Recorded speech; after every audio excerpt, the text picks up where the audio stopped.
Այս արդեն իմ սրտովն է։ Այդ հենց տեղ էլ կանեմ։ Ճիշտ չի, Փեսա ջան։ Ոնց ասես Զոքանք ջան։ Մամ, հիմա լողավազանը հաստատ դուրս է գալիս։ Աղջիկ, ես քանի անգամ կարելի ասել, ասեցինք հա, էլի, չես հասկանում։ Մի անգամ եմ ասում։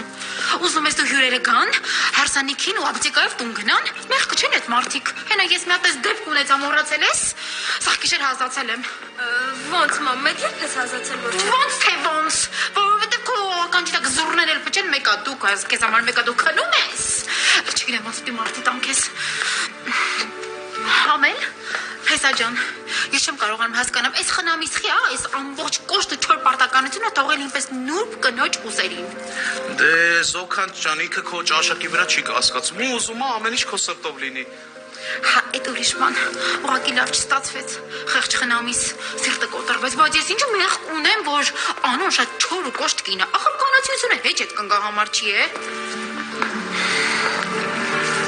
Դուք ինչ եք երեք մեկ այսօր երկու սիլի բիլի եք անում, հələ մի հատ ազատվեք, հա, անջատվեք իրարից։ Սա աղջիկ աղջիկում է։